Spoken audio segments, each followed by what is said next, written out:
Hello everyone and welcome back to another episode of Blight of Cryptbog. If you're watching on YouTube and would like the video, subscribe to the channel and click that little bell to be notified when I post again. And if you aren't doing so already, check me on Twitch, link in the description below.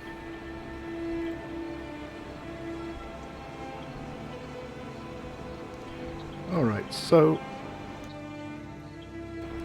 last time we left off with you all finishing up looting the dragon's lair known as Blight, obtaining a tome of what you presume to be necromancy, although none of you are capable of reading the text that is written in it, and making your way back to the Gator folk village after a slightly nasty encounter with an undead hydra,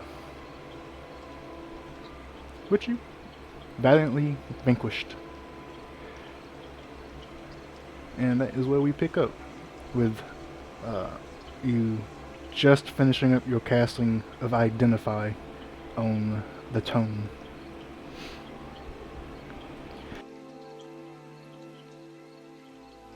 Tell me your secrets, work of evil. Tell me your secrets, magic man.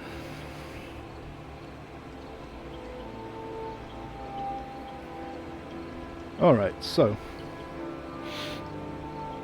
this is what your casting of the spell reveals to you after my long week of thinking about it and prepping. It's almost like I knew what I was doing.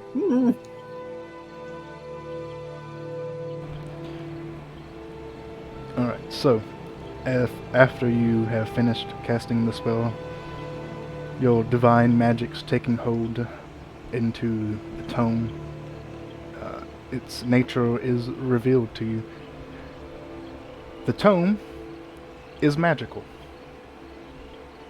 It is a book of necromancy, a powerful spell book.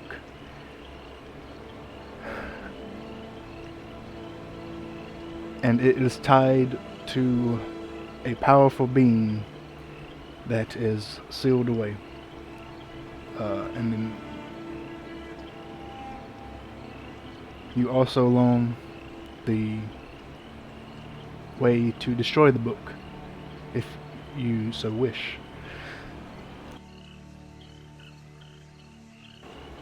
The book can only be permanently destroyed by returning it to the chamber of its original owner, and somehow convincing or tricking that owner to destroy the book for you.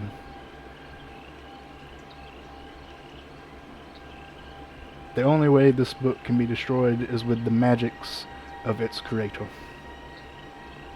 Oh no, I have the Ring of Sauron in book form.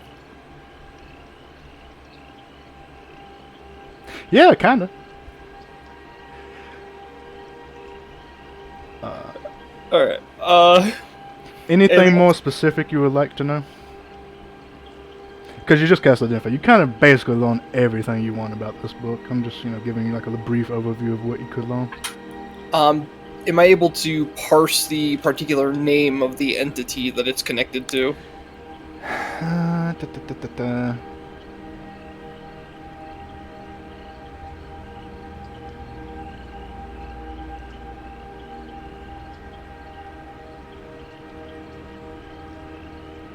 Yes, I would say you could with the Identify spell, yeah.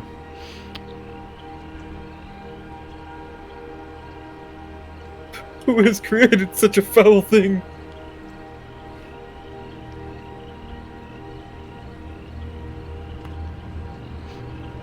That's an excellent question.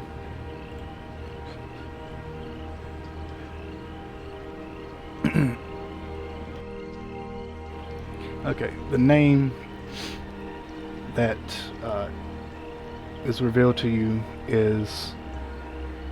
Oh, no, I keep forgetting that I'm not muted to chat. Hello, chat. You can hear all my breathing noises that I'm making now. All of the gasps, the sighs, and the groans. The name that is revealed to you is Steono Onax.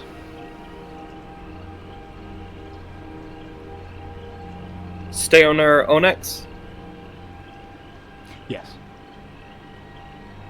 Put in my notes, creator of the bad book. Bad magic man, bad.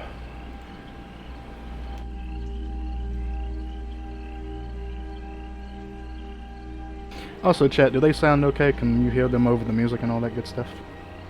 Alright. Let's see. Is there anything useful that I can glean with identify? So it's specifically necromancy that this book is about.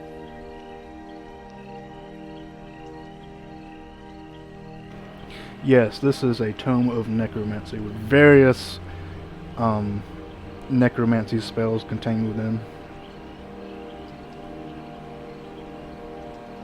Alrighty, so Enforcer's gonna look up at the people who are still awake. Zahn over there in the corner staring off into the distance. I think he's lost in his own daydreams right now.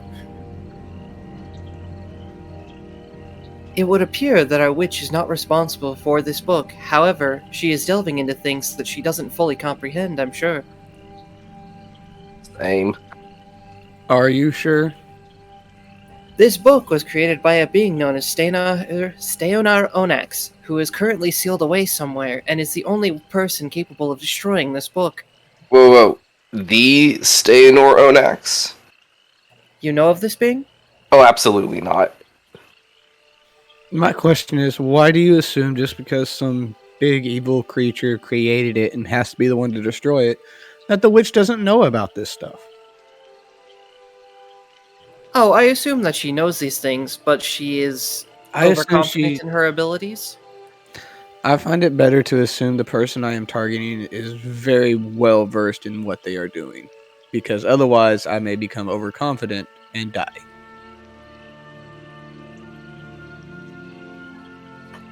This I would agree with, however, I don't think I can assume that the witch knows the full capabilities of Steona Onax, considering the fact that she has not fully read this tome.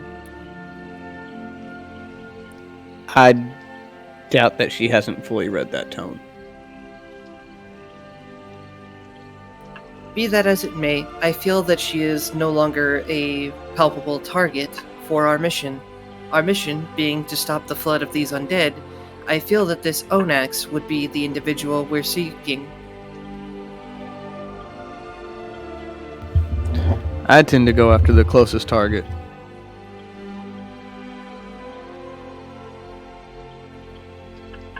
Perhaps she has some information that may be useful to us. As far as this is concerned, He pats the book.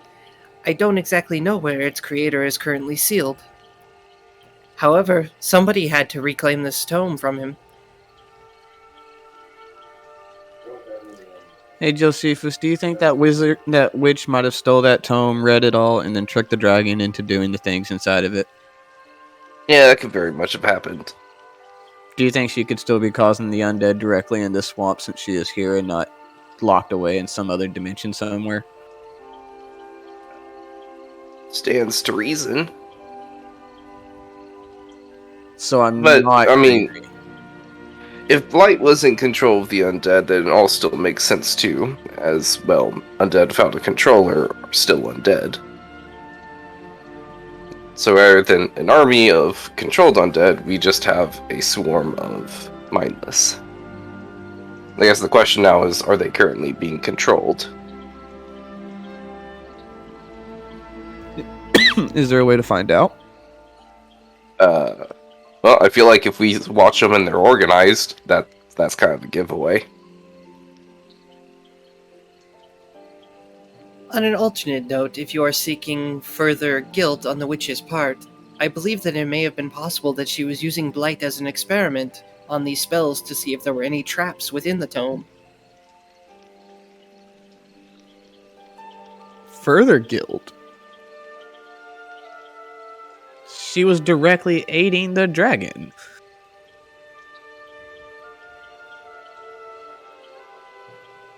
And I, for my part, have been somewhat directly aiding Josephus here in his quest for more food. Do you think that makes him guilty of breaking some law? It makes him guilty, he says, pointing at Enforcer. If we were in any other continent, what he was doing is unlawful. However, here in this place, it does not appear to be, and therefore I have no reason to apprehend Josephus.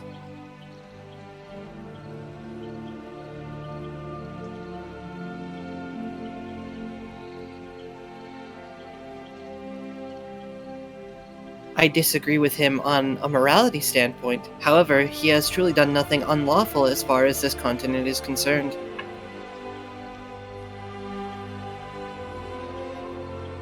What has he done that's unlawful on your continent? He was attacked and defended himself. Desecration of remains, whether they have been animated or not, is seen as somewhat unlawful in other cultures. Do those remains only account to humanoids, or... I feel like we have this conversation literally every day. I am tend to try to simply not pay attention to your two conversations. That's They fair. get kind of weird. I am simply explaining to Elbon my stance on the subject. As I have stated, you have not done anything unlawful as far as this continent is concerned, and therefore I have no reason to apprehend you.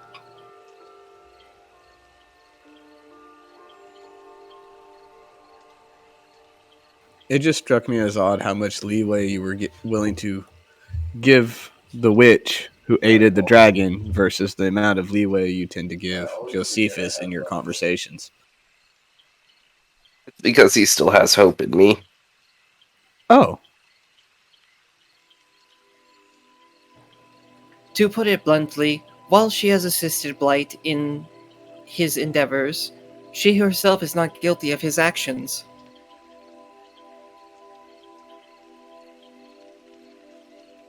but if it wasn't for her actions, his actions could not have happened.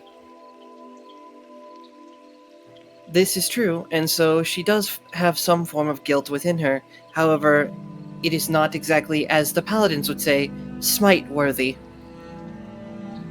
Well, it's kind of like, it's not me that directly kills something when I shoot it with my gun, it's the bullet. We should arrest the bullet. Without me pulling the trigger, the bullet does not shoot. So true, Viz. So true. This would be a conversation with a lot of semantics going on. It's late. I don't sleep much. I was slightly bored. Very well, if you'd like to continue this conversation, I can still remain conscious while taking my rest. No, I'm gonna go take a nap now. Very well. I would suggest that we all get rest for what's to come, either way that we go for this. Have my book back. Enforcer will hand the book back to Josephus, and then kind of like look at Josephus, look at the book. Perhaps if we go see the witch, it would be a better idea for one of us that have a larger backpack to hide the book within ourselves, so that she does not try to take it from you forcefully. Forcer, you see what happens to people when they try and fuck with me, yeah? I realize that would be a poor decision on her part, but I do feel like giving some benefit of the doubt. No. And then he's going to go to sleep on the book. Tomorrow is going to be a long day.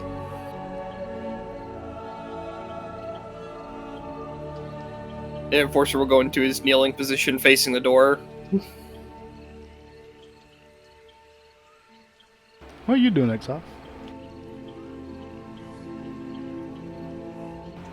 What are you doing, Exile? He's just been meditating with one eye open, seeing this entire thing go down. Check that out.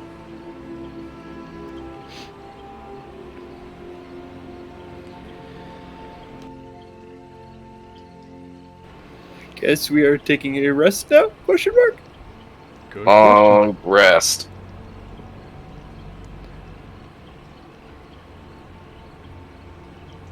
Yay, chance to switch out some of my spells. Well, Yeah, so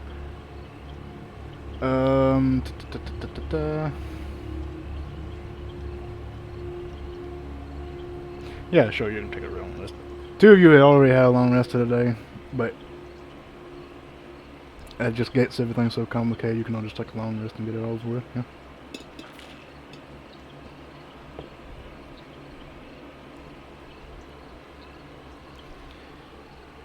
Alright, so you all lay down and take a long rest, sleeping on through the night up until the next morning.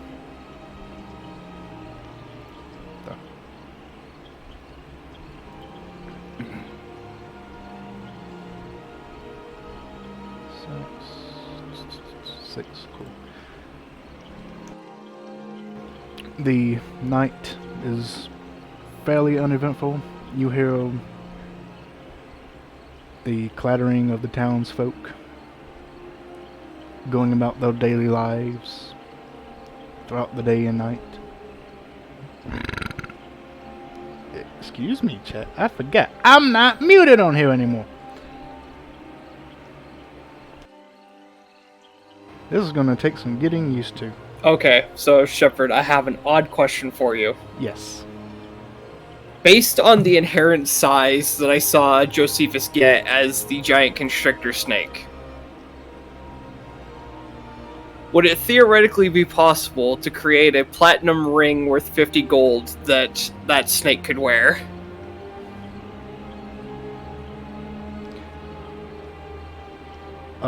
Possible? Plausible? Yes. Within your ability to do... Oh wait, do you mean with your channel divinity or something like that? Yeah, my channel divinity artisan's blessing. Ah, I see. What's the specifications on that? Exactly?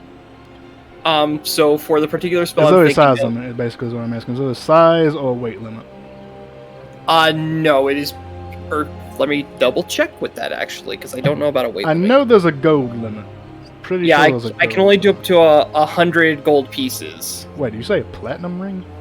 Yeah. How thick we talking?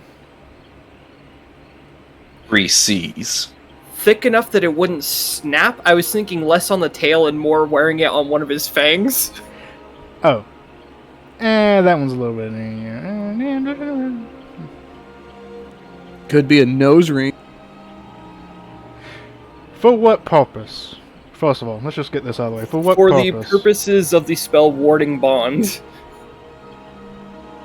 Do you have to wear the ring for that? I don't think you do. Yes, both You do? both me and the target have to wear the platinum ring for the duration.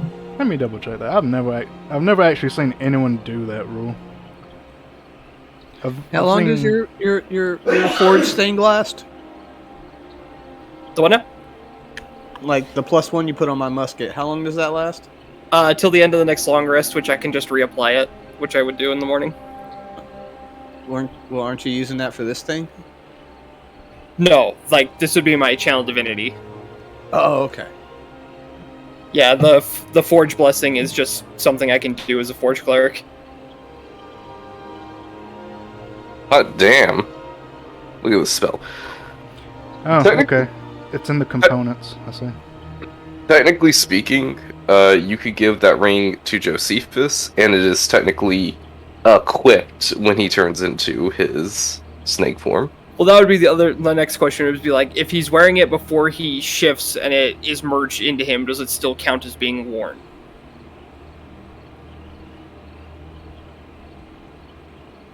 Pretty sure... Well, okay, I'm not the DM.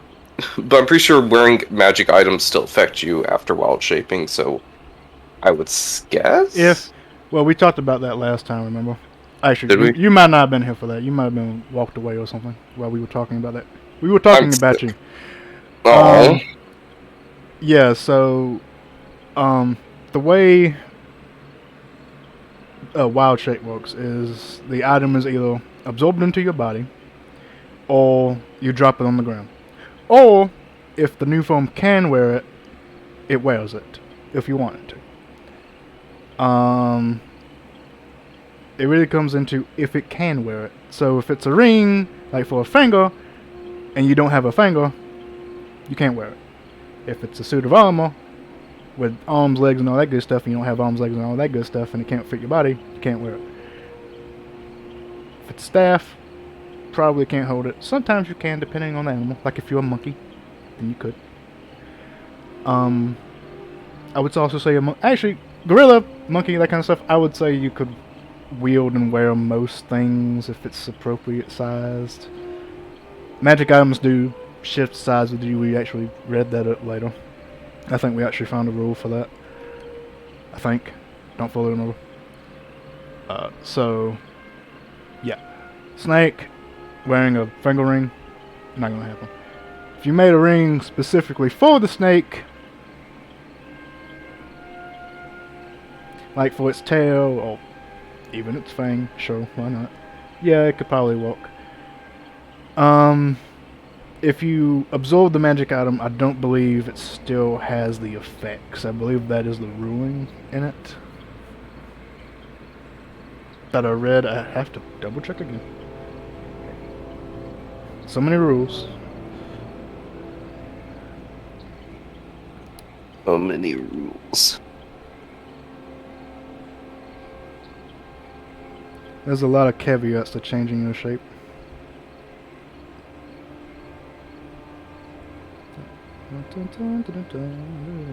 I believe it's at the very bottom.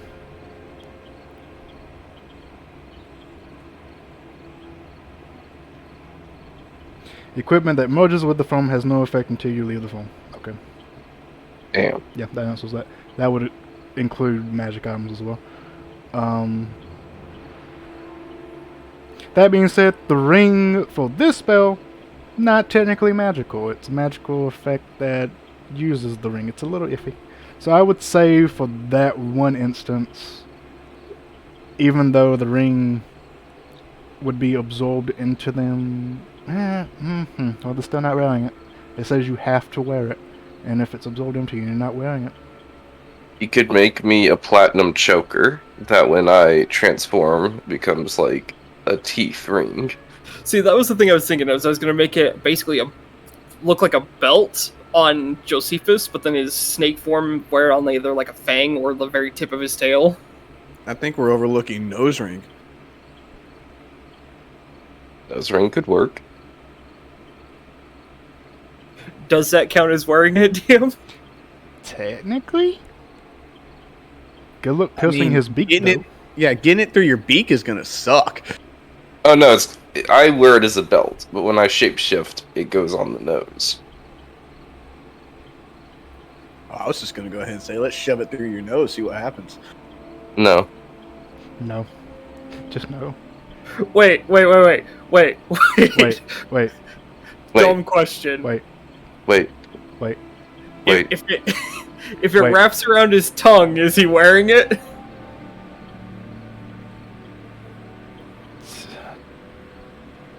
Technically. If it was actually a magical item, I would say no, but since it's just a ring that you have to wear for the spell to walk, technically. Because I'd imagine that the snake tongue is a lot slimmer than either the fangs or the tail. Tongue piercing? Yes. No, just like yes. have it wrapped around the tongue during wild shape. I feel like we might be making this more complicated than it actually needs to be. I can hear Jeremy Crawford getting a headache. Jeremy Crawford, he would be like, no, this is how it actually should be discussed and this is how it should be talked about. I'm going to say that we're making it too fucking complicated, and that if you can make the ring to fit him, then if it gets absorbed, it gets absorbed, and what the fuck, I don't really care. Nice. Yay! We got the DM to not care. Jeremy Crawford would be like, no, it needs to fit both creatures, and it needs to fit the same part. I'm not Jeremy Crawford. At which point I would have to counter ask, wait, what body part counts as the arm for a snake? None, because it doesn't exist. Which that handy bit of, if the new foam can't wear it, it has to be absorbed or dropped. Alrighty, in that case... Unless it's a python, male python, because they have little tiny feet at the backs. That's terrifying. Little tiny toes. that they used to... Actually, it's anacondas, I think. Anyway, that's the one exception. There's always an I mean, exception. he technically does turn into a giant constrictor snake. It doesn't specify what kind. He rattles his tail. I'm going to say it's make-believe snake. It doesn't have a rattle. No, but anacondas can't rattle their tail in any aspect, even if it is a fake rattle. Alright, so since my long rest is only 6 hours, I will use the additional 2 hours waiting for everyone to get up to make 2 platinum rings. So I'm going to take 100 gold off of myself. Oh, that's right, because they have to be 50 gold worth. Yeah. Okay, cool. Does that exceed your gold amount that you're allotted to make? No, if I do it as 2 different well, I could do it as 1 casting, but it's 2 items, so I'm saying it's 2 castings. Yeah. I'm just asking. Basically, I'm asking what your cap for gold is at this point. 100. It's a flat 100 per Okay, casting. Okay, cool.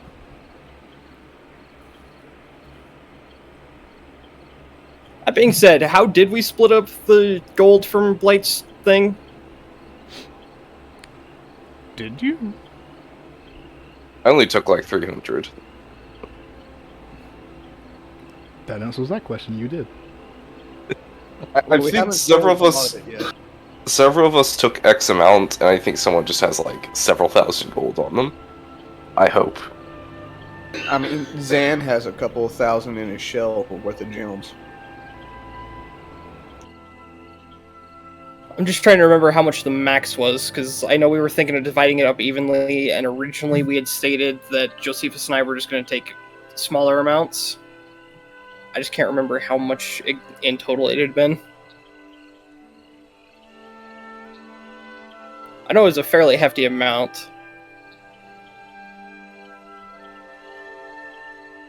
Well, since I can't remember how much I would have taken, I will just say that the 100 is all I took for the 2 platinum rings, and the rest of it goes to everyone else, or into the ether if we completely forgot the total.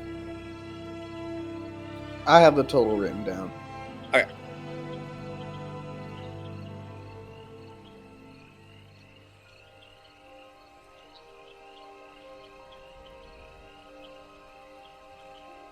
Well, yeah, either way, I'll just take 100 out of my portion and let the rest of it be split up between everybody, because I don't exactly need to buy anything as the particular creature I am.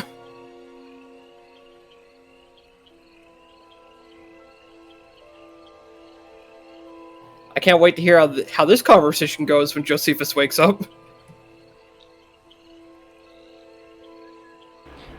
Josephus, will you marry me?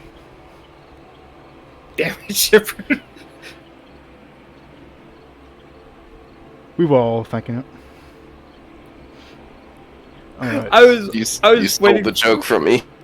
Yeah, I was gonna say I was waiting for Josephus to see Enforcer just giving him this platinum ring and to make some comment. Fuck! You all wake up. Oh my god.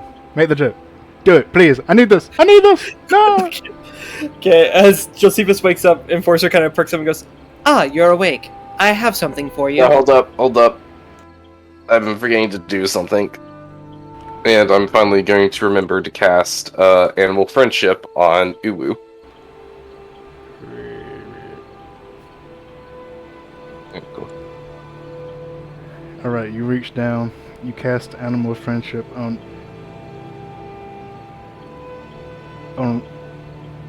Ooh, wait, ooh. I thought you named it Ribbit. What the fuck? It is named Ribbit. Okay. On Ribbit.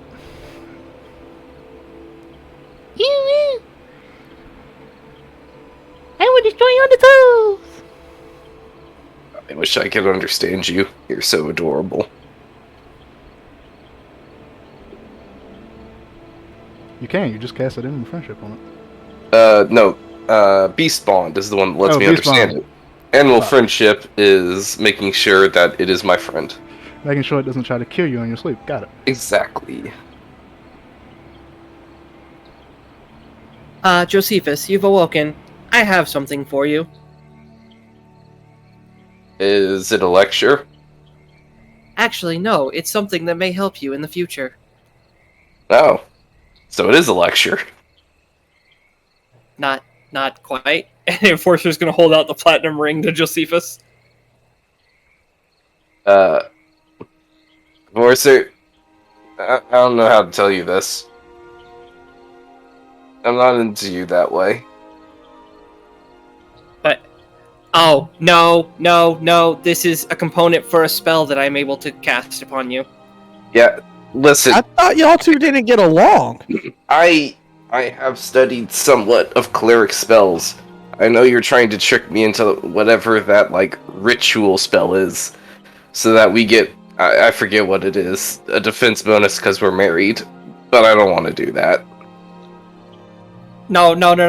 I will not be performing a ceremony. One, I don't even have the components for that, and two, no. This is for a different spell entirely. Am I not attractive enough for you, Enforcer? Josephus, look at me. Do I look like I'm possibly sexually attracted to anything? Yes. Shakes head. I've seen the way you look at your cleric amulet. Oof. I know how you think about your god.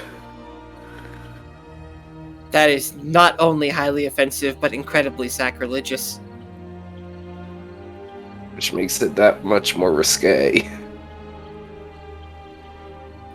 Just put this on, please. Yes, sir. Not on that finger. Do not put it on that finger. I don't have that finger. He shows you his, like, 4 thumbs, essentially. Just He puts it on one of his toes. That oof was a little low. Was that oof low for okay. you guys? That works. The sound Some of looks the a things I little, put up with. too low.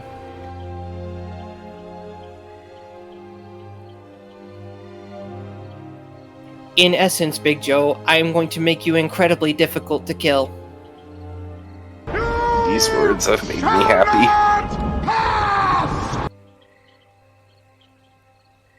Well, that one sounded I'm a little scared bit that loud. they had to come out of my mouth.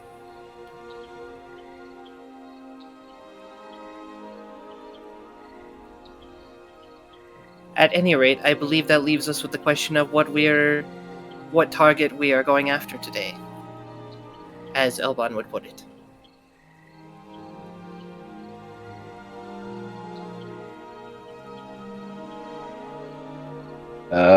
Whichever one's biggest.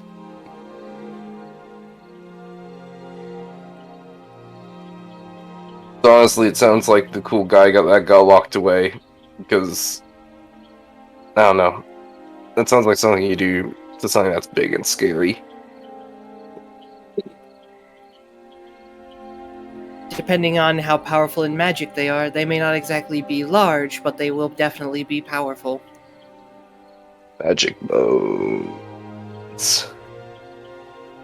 Excuse me, Enforcer. Yes? Do you need to touch my toys again today? Oh yes, one moment. Reaches over and gives the rifle a small tap as divine energy courses along it. Ah, thank you. No problem.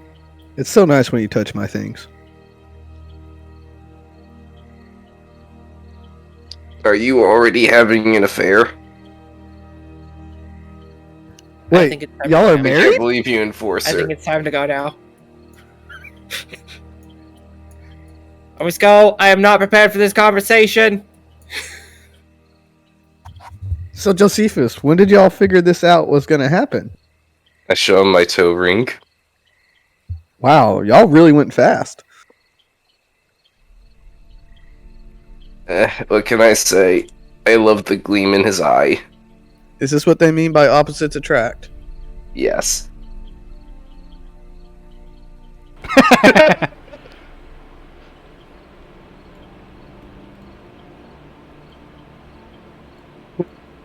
Did the monk just teleport out of this conversation?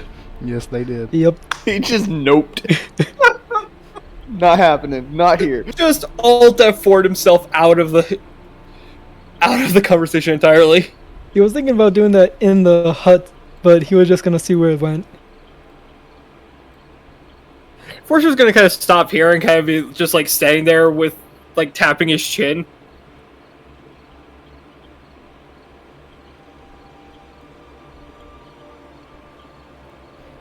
Do any of you think that the chieftain might know where this, 1 second, gotta look up his name again.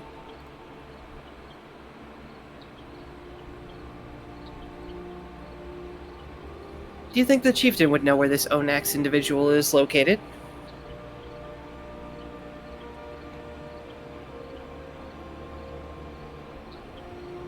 Hey DM, can I roll an insight check to see if I think the gator folk who didn't even know where the dragon was is smart enough to know where this ancient thing is? That's completely up to you. Okay, I'm gonna fudge roll something real quick.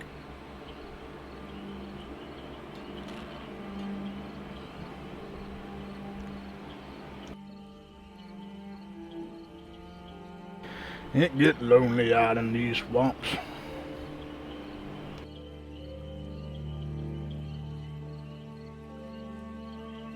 Sometimes you just need a soft touch of a cold bot. Hey, Enforcer, I have a question for you. I may have an answer. The gator folk, they didn't know where the dragon's lair was, correct?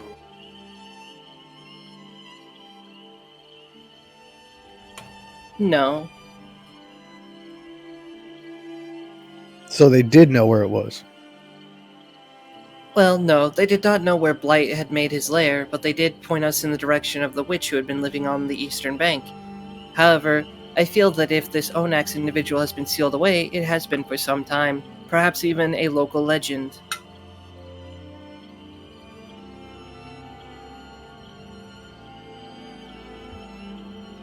I mean, we can ask, but I don't have high hopes. It's either that, or we go try and get the witch to tell us.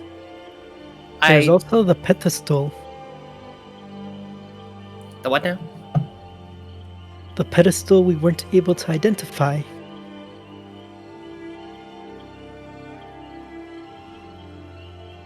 Back at the dragon's lair. This is true. Which is closer, the dragon or the witch?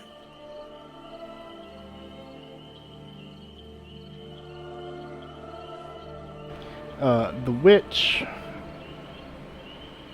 They're in opposite directions, basically. Both roughly same distance. One is just on a small island out in a large body of water, and the witch's hut is deeper into the swamplands.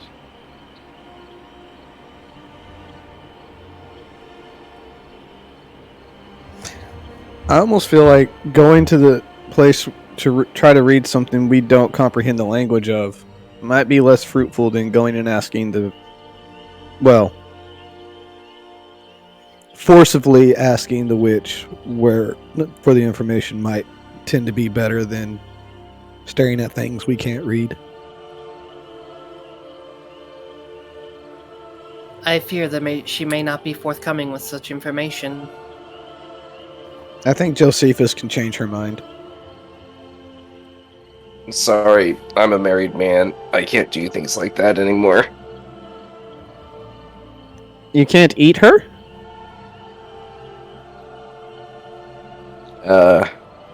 You handed me a joke, and I don't exactly know what to do with it. I was feel saying like you I'm start at the missing toes, something. and until she gives us the information, you go until she dies or you're full. Again, the innuendos are varied, and my brain can't put them together, so... What's an and he's innuendo? just gonna lay down on his frog. I think the implications of his larger form is that he could probably swallow her whole in one bite. I'm confused. I broke him with just like one sentence. You have hours-long conversations and get nowhere. Forcer kind of steps closer to Elbon and like leans into like stage whisper, but it doesn't really work well with his metallic voice. I'm beginning to think that Josephus may indeed be a virgin. Is that why you married him? What? What are you talking about? The ring. The ring is a material component for a spell I can cast to make him harder to kill.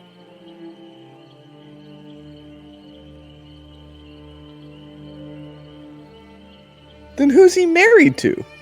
I have no idea.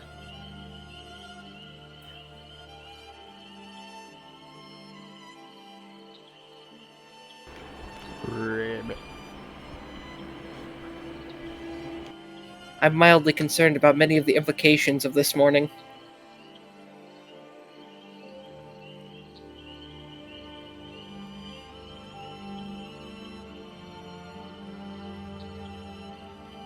I'm going to the Gator Tavern for a bit.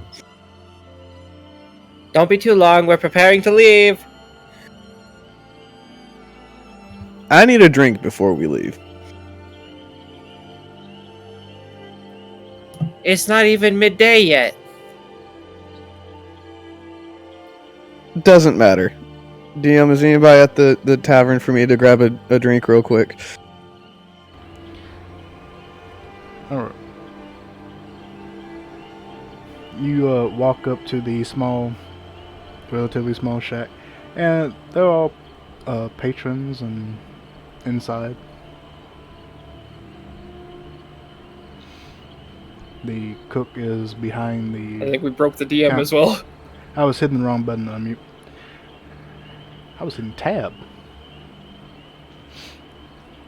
You walk in, the shack is open, there are all patrons inside. The cook is behind the counter. It's not overly rambunctious, but it is open. Hey, Cookie, how you doing? Hey, I just need an ale to go. They look up at you and go, "Oh, hello there, boy. All right, I can get you an ale right here, right now. Just hold on right there. I'm busy with this fellow over here. Damn it, Bobby, put that fish down. I told you it was for dinner. Nah, well, I can get you an ale right here. Nah, what kind of ale you want? We got the swamp ale, we got the Blight ale, we got the crawfish ale over there."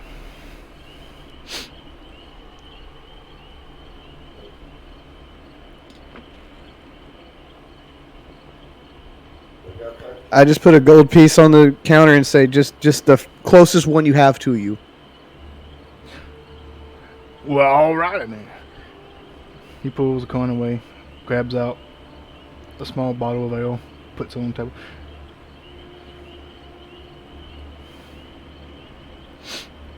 Thank you. I pick it up and I walk out.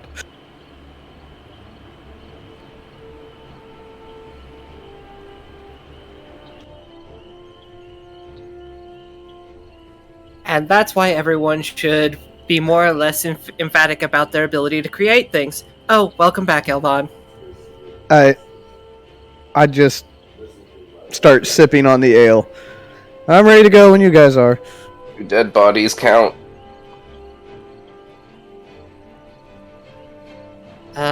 What are you creating out of them? Oh, I'm turning a living body into a dead body, i.e. creating a dead body. I think that falls more under the precepts of destruction. Damn. And Ribbit's just gonna plop into the water. Sploosh. You arrived just in time. I just finished my sermon, and I think at least one of them is still awake.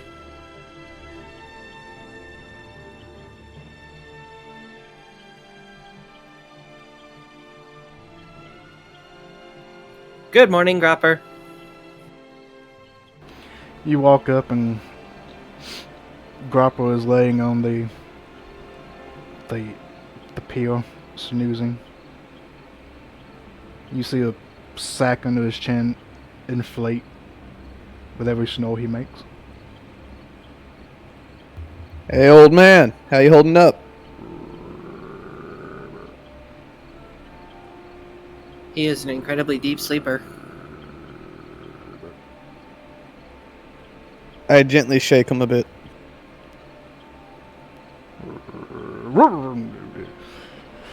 How's it going? Oh.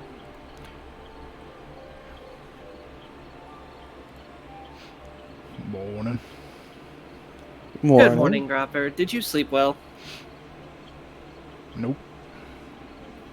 Were you up all night spending that 100 gold pieces I gave you last night?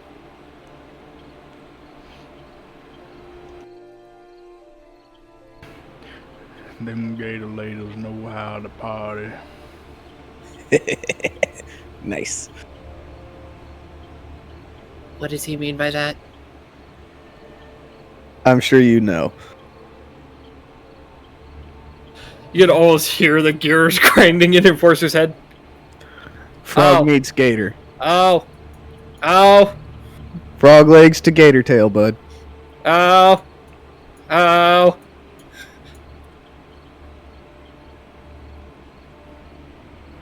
Well, I hope you have enough energy to hop on in your boat and row us out. We got someplace to go. Always. So where are we going again, guys? Lady Fauna, forgive me, please. My mind is full of unclean images. Witch or Dragon House? Which? Bitch. I believe at this point we're having to go to the witch's house to gain information. Then to the Eastern Bake, I believe, is where we found her house. That is accurate. You mind rowing us back to the Eastern Bank there, Gropper? Sure. Yeet into the boat. Wee. Wee. Clutches holy amulet and keeps praying. Alright, so you all get into the small rowboat and Grapple unties you and you begin headed towards the eastern bank.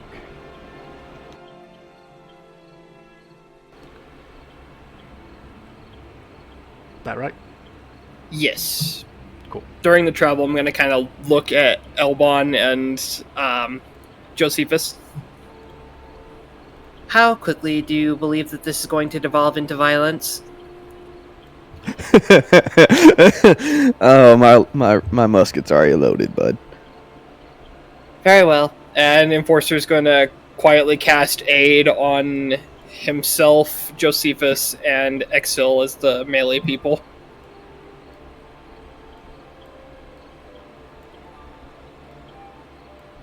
So for the next 8 hours, everyone has an additional 5 HP. Not everyone, the 3 there have an additional 5 HP. Is it temporary or? It's a buff, so it's added to your, full pool.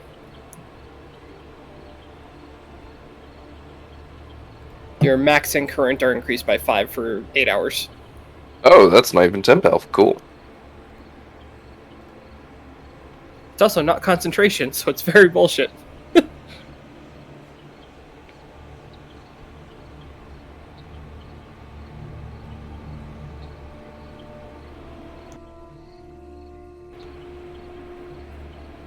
Alright, you begin traveling off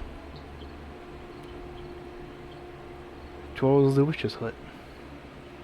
If there's anything you would like to do, now's your chance. You may do so as you travel.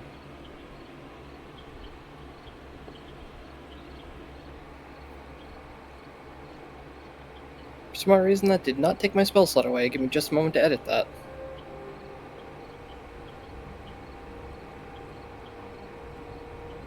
Alright, so let's talk strategy. Which would y'all prefer? A small horde of velociraptors or a very big Excel.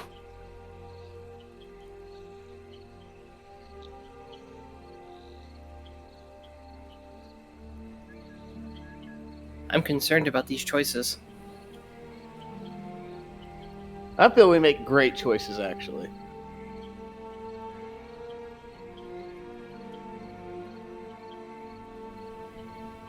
I thought our usual strategy was very large creature, and the rest of us punching things around you. Yes, that's still going to happen. But sadly, I've come to the truth that casting Enlarge on myself, though it makes me feel adequate, isn't the most effective thing I could be doing.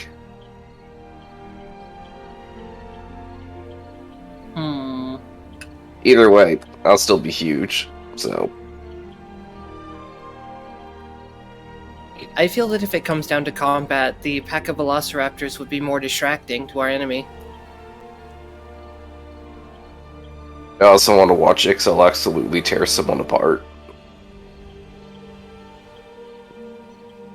There is also that. I guess it depends on how many enemies we are facing.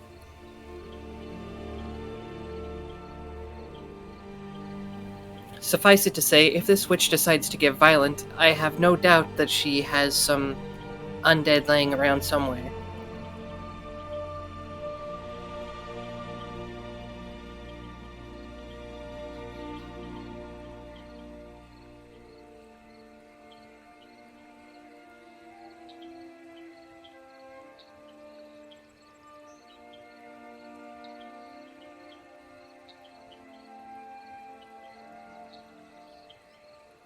Any thoughts, Ixel?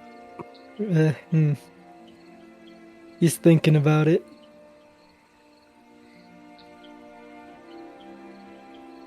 If I become large, can I still ride you?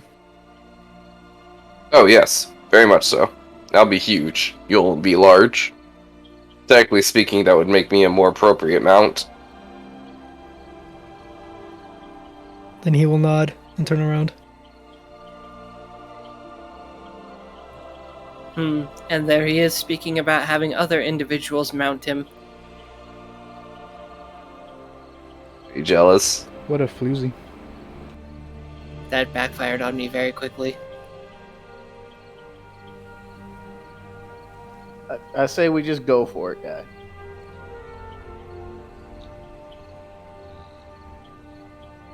Not having a plan has worked out so far for us.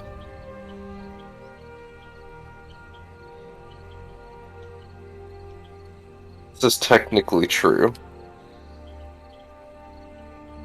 I mean, my plans never change. Get to the back, shoot him in the face.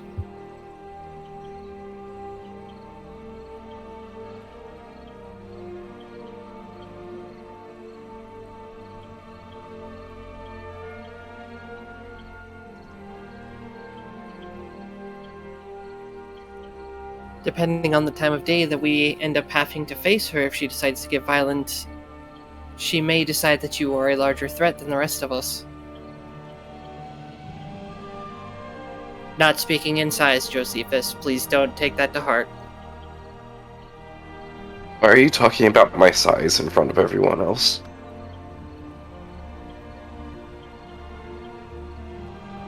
Because you make everyone else feel inadequate? Would y'all two stop flirting like newlyweds? No. I'm trying a different tactic. At what? Distracting me. At convincing him to be a better person.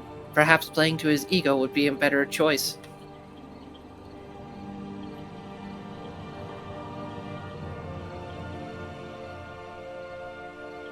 I don't know how to respond to that.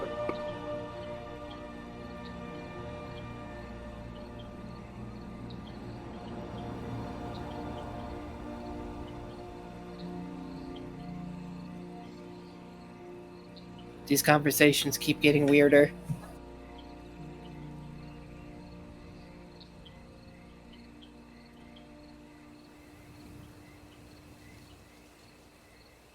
I feel like I'm going to need to go to a confession after all this is said and done.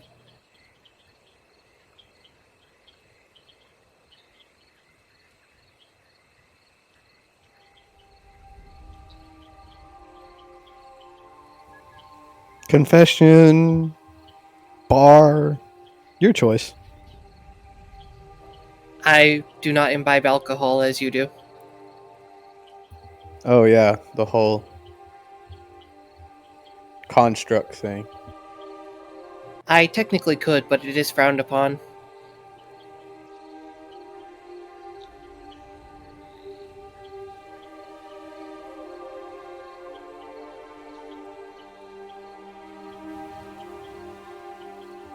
I'm very confused at that. I'm gonna look away as we just keep rowing down the. Yeah. Leans a little closer to Josephus out in the water. I feel like I am having a certain effect on the party. Yes. It does not appear to be one of good faith. No.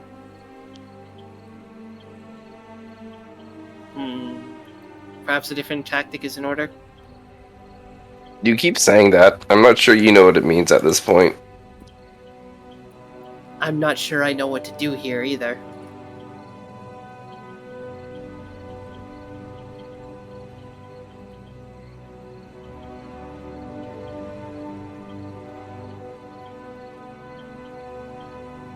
I have often seen that other members of the clergy will sometimes offer physical comfort in the form of hugs. Do you think Elban would be receptive to a hug? Yes, you should hug Elbin right now. Forza leans over and tries to hug Elbon.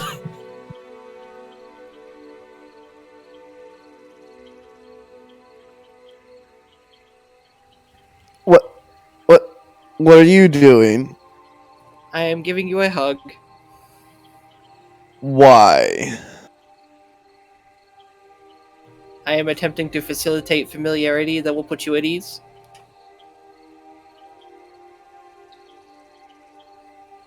Hey, let me give you a little piece of advice about this hugging to put people at ease.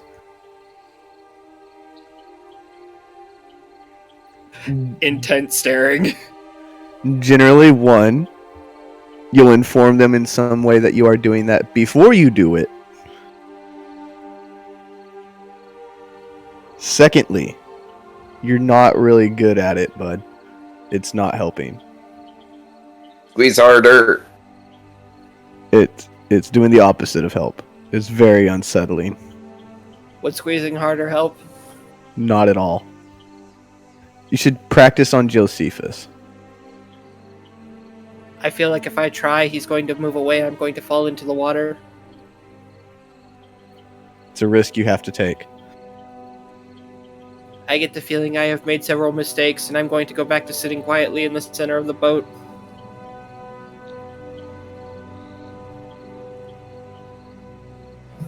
Let's go and just settles back down awkwardly.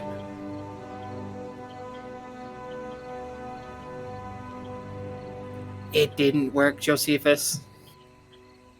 Yeah, I know.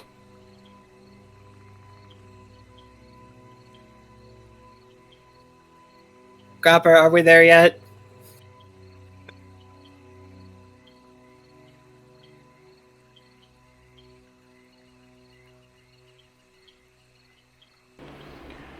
Almost there. Oh, thank the gods. Forcer just sits down, twiddling his thumbs, waiting for the ride to end.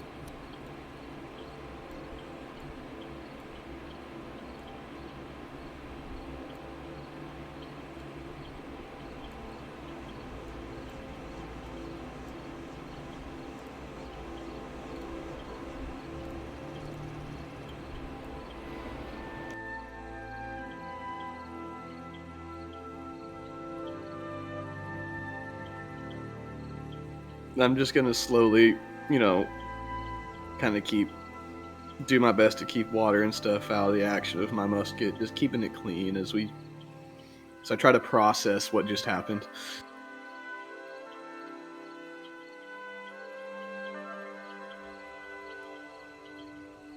in the back of my mind, knowing that Josephus put him up to that.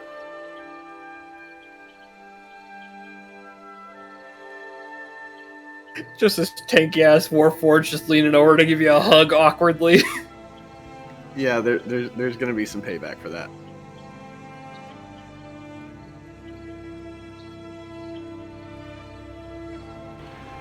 Alrighty.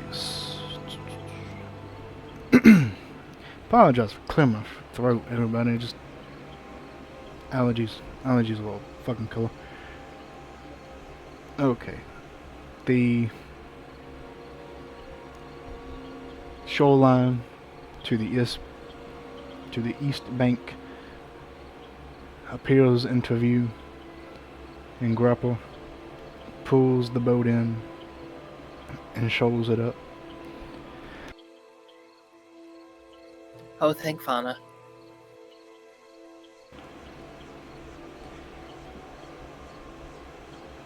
Alright, here we are.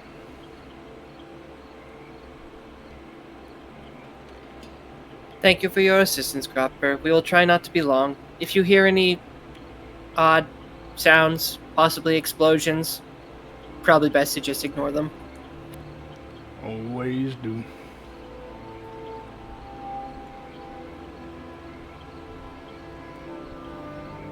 You know, Gropper, I like your style.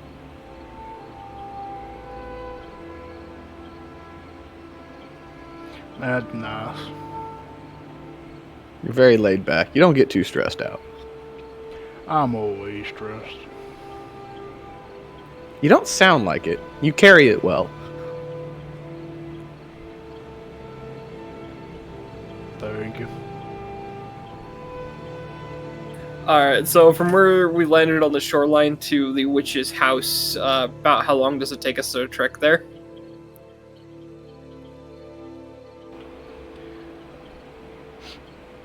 If you don't encounter any sort of difficulties, the trek takes you about several hours, 3 at the most. Okay. And how long did it take to get here from the village? Like 2. Okay. Okay, I'm going to hold on to a thing to do until we're about 15 to 30 minutes out from the witch's house, if we don't encounter any difficulties before then. Well, you actually do know where you're going this time, so it'll probably take more like 2 to get there instead of 3. Because you know where you're going this time. Right. As we're walking, again, just shifting glance between Elbon and Josephus. So we are going to attempt peaceful negotiations first? Yeah. Yes. By cutting off one piece at a time. Let's not be too swift. She was nice last time, at least. And we are in agreement that she doesn't necessarily need to obtain the book from us? She can try and pray the book from my cold dead hands. I wish her the best of luck with that if that's the route she decides to go. I believe the correct question would be, if she attempts to take the book, are we considering that an attack on us? It's an attack on my property. And what's the trigger for violence that we're all okay with? If she attempts to take the book by magical means or by brute force, this is considered a hostile action. Cool. So that's the trigger for violence. Got it. That's all I needed to know.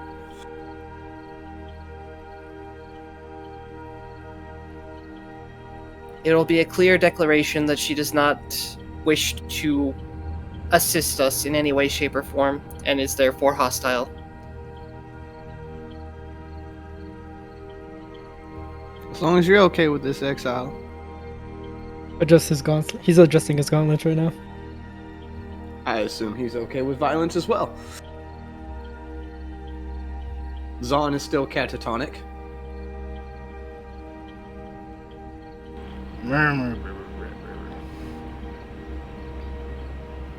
I'll take that as agreement.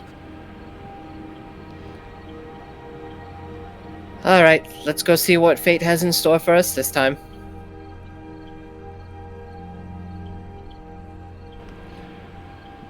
You continue forth, going along the path through the swamps that you had previously traveled.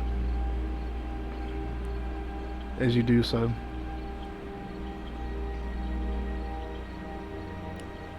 the area is fairly the same as you left it before. You do see the occasional wandering undead, the occasional zombie and skeleton, but nothing of the nature that you last saw it.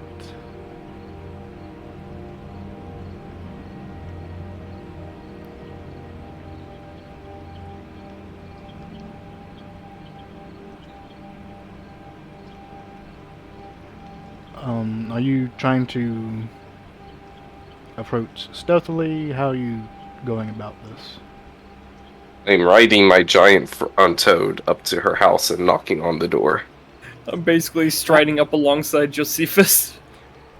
Well, I meant more so. I should have been a little bit more specific. I meant more so getting to our house. If you're going to try and be stealthy about it, you're just going to try and kill everything that gets in your way.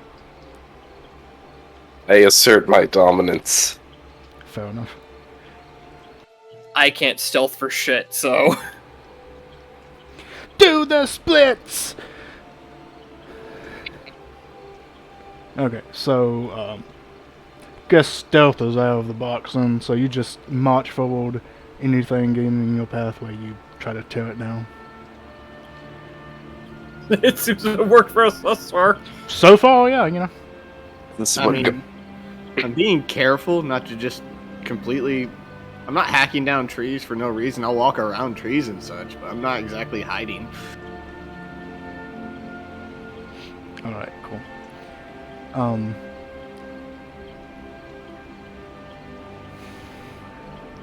I'll put it this way, as far as stealth is concerned, like, Enforcer's keeping an eye out, and if it seems like we can just skirt around something, Enforcer's just kind of shuffle us around so that we have the least amount of distractions. Yeah. Alright. Okay. As you continue to travel, make me perception checks.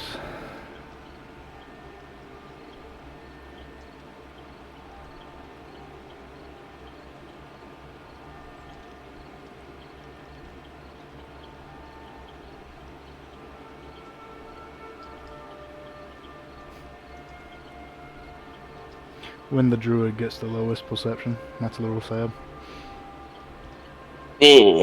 Don't fight me. Don't attack me. Please, no.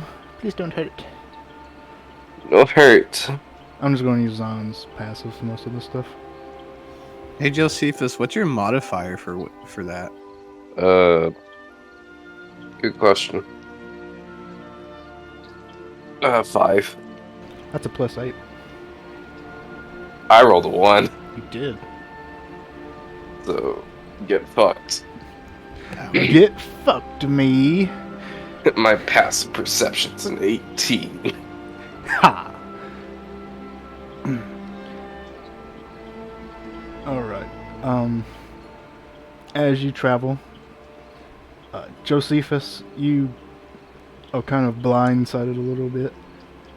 Just traveling nonchalantly, not really paying attention, just hopping around on Ribbit. That sounds explicitly correct.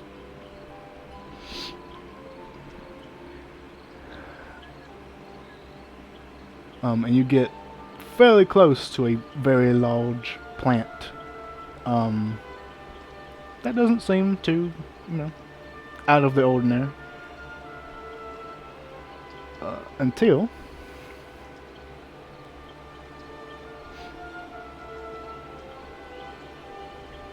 one moment.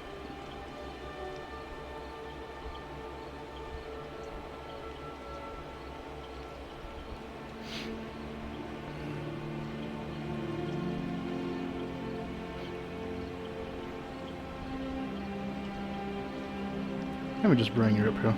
Let me just do this.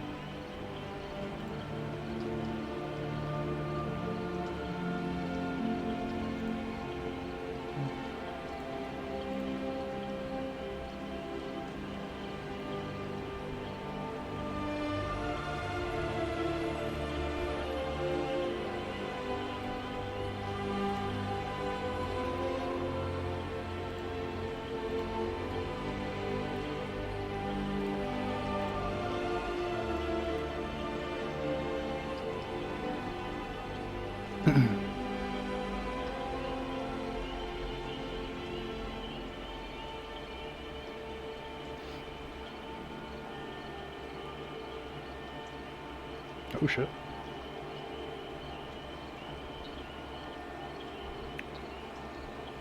Sudden concern. I had an idea for something, and then I brought it up, and then I realized, oh shit, maybe I should have actually made a token for this thing. Okay. I didn't think it would last this long, but it might actually do it. Anyway.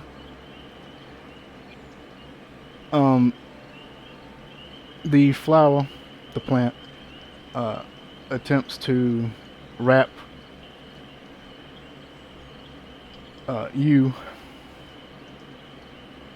in thick green tendrils.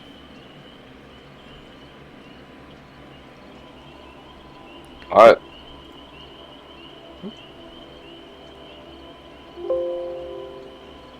We get a save.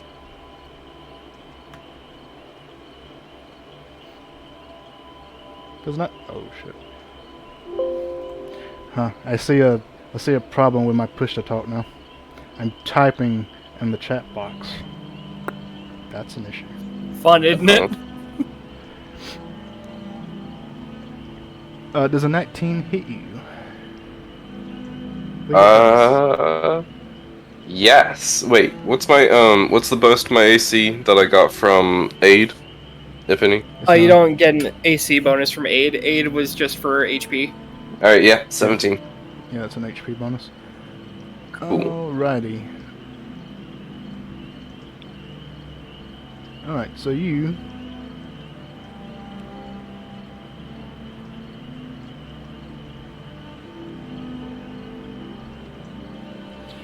Okay. So you are wrapped up in one of these tentacles. Vines, really, is what it is. As it smacks you. And I need you to make me a Constitution saving throw. I'm good at these. Constitution.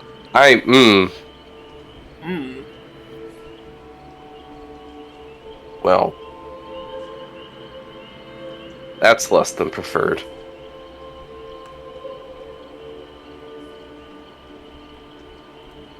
Okay. Alright, you are smacked by one of these tentacles for 6 bludgeoning damage, and as it hits you, the vine releases a noxious gas into the air that you breathe in, which deals 10 points of poison damage. Oh. Alright, one sec. My HP is being weird. Alright. You have 41 temp for some reason. Yeah, I don't know how I got that. Don't worry, I fixed. You had full last time I looked at it. Yeah, Alright, so... Your healing macros have always been weird for your token. I don't know why. It's always killed you for some reason. There we go. We're good. Everything's calculated properly.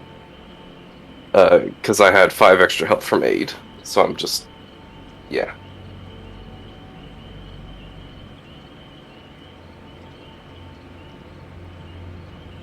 You good up there?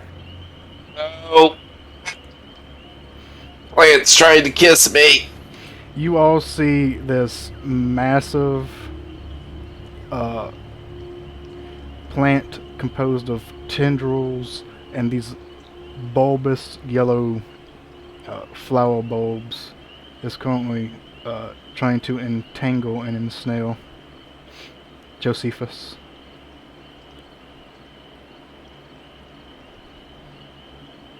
No, that's not good at all. Josephus, there's only one thing I can do, and I don't think you want me to do it.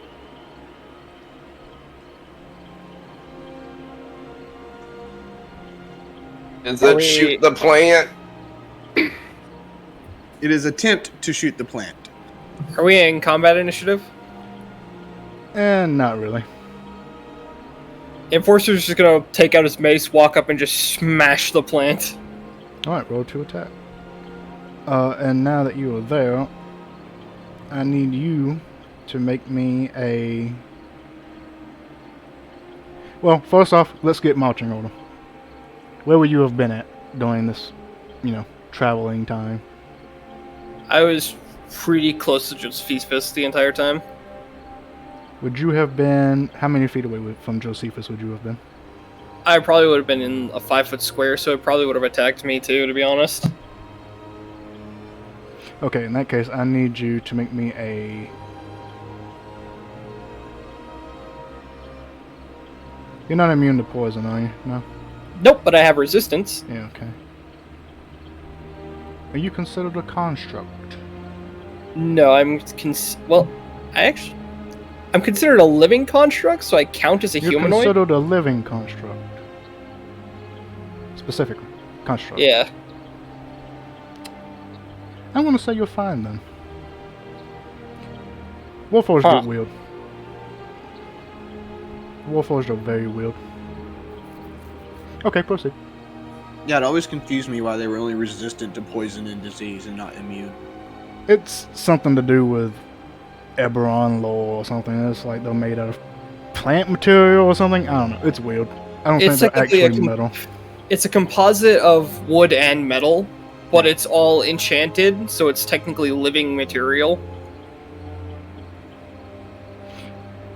I think they basically did that, not just so you wouldn't have a non-humanoid player character, but also so you could heal them. Because there's a lot of healing spells that says, this doesn't work on constructs. Okay, so 20. That does hit. Yep, okay. We've been through this. Because they have a phylactery, they are really just liches. They are liches. They are undead, actually. Still can't be healed. Literally an undead. Okay, so you do 6 damage. Oh, just to clarify, Josephus is not actually entangled. That was just me, flavoring it up. Oh, okay. I assumed I was. Yeah, apologies. I know that got a little confusing. Is it still alive? Oh, very much so. Yeah. Do you think I'd prepare more offensive spells? Wait! This particular plant seems resistant to bludgeoning.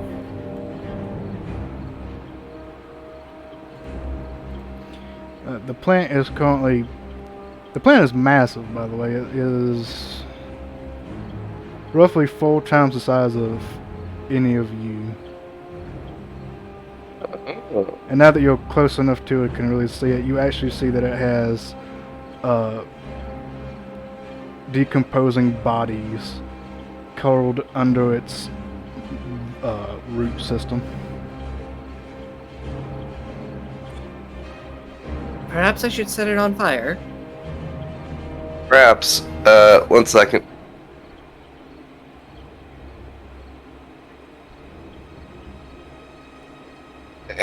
Fuck this. And I'm going to cast Conjure Animals and summon 8 beasts of challenge rating 1-4 for lower. Okay, first thing, I need you to make me a Constitution saving throw. Interesting. Very.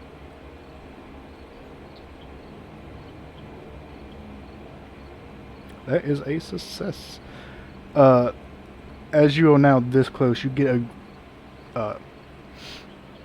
a whiff of the foul stench that this plant is exuding, and it almost makes you reel over and vomit, but you manage to maintain your composure.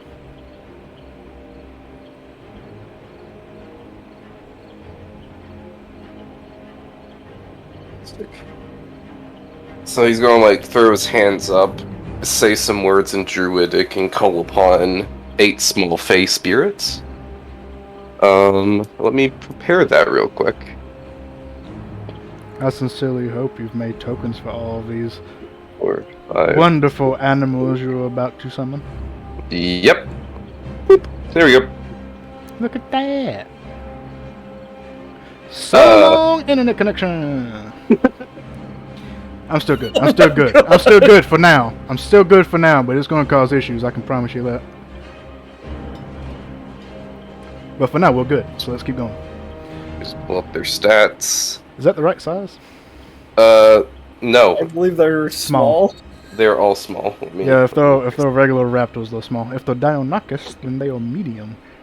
You missed one. No, I got it. Let me just pull up the. Oh yeah, there we go. Okay. Oh no, he's starting to develop minions. All right. Let me just prep this. It's a large-sized creature, by the way, so you can get a few of them around it. Okay. So Well, plant. Not technically Ooh. creature, but you know.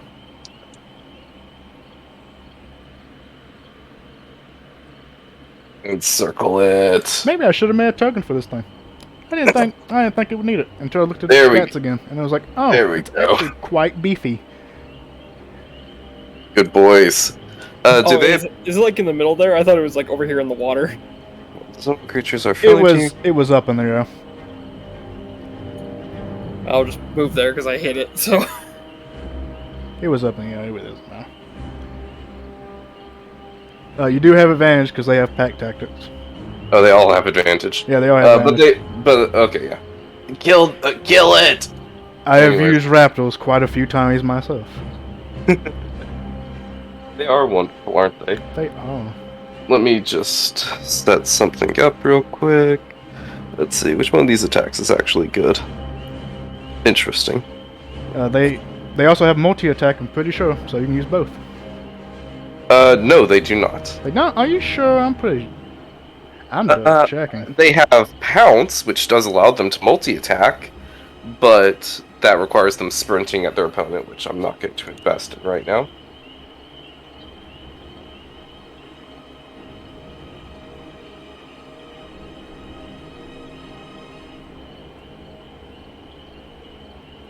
Unless I'm looking at the wrong thing. You are looking at the wrong thing. Multi-attack. Makes 2 attacks, one with its bars, one with its claws. Has pack tactics. Does not have pounce. And they're tiny. They're not small. They're tiny. Velociraptors, right? Velociraptors. Can you link me where you're saying that? I think I have the wrong thing then. You might have the wrong thing. Do you have the website that shall not be named? I don't think so. Okay, I'll get that for you then. Thank you. It might take a while. I might crash. oh, they are tiny. Oh god. Yeah, no, they're copies. Let's see. Let's change their size to tiny. Look at them. I can link you to the page on that which shall not be named if you need it. Yes, please. Please do, because it takes forever for me to load it on mine. Okay, I'll drop it in Blight of Cryptbog chat. I had it on my phone, that's why I was able to find it so fast. Boop, boop, boop. Appreciated. No problem. Okay. Fuck me. They do have multi-attack. I've used raptors quite a few times. They're very good. Okay, cool. Let me just edit this real quick. Just this pack of velociraptors leaping on this giant plant. Really is just all these small little raptors just going at it.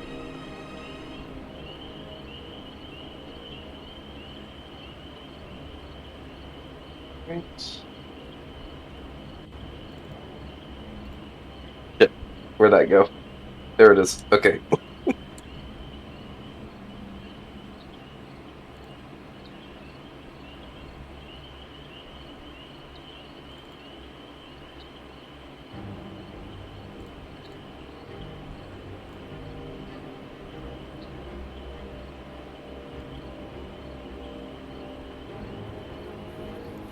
Alright, cool. So this is 1, 2, 3, 4, 5, 6, 7, 8. So 8 bite and 8 claw attacks. So All 1, advantage. 2, 3, 4, 5, 6, 7, 8. 2, 3, 4, 5, 6, 7. All right. 8. Hold on. All right, hold on. Hold My on. God! Wait, how? Whoa, hang on. You summon 8. They all have advantage because of pack tactics, and they get multi-attack. So yeah, it's a lot of attacks. That's why a lot of DMs hate this fucking spell, and why they hate Raptors. Oh no, I was thinking that like one of those was the damage. And I was like, wait a minute, how are they doing that much damage? Oh no, their damage is shit.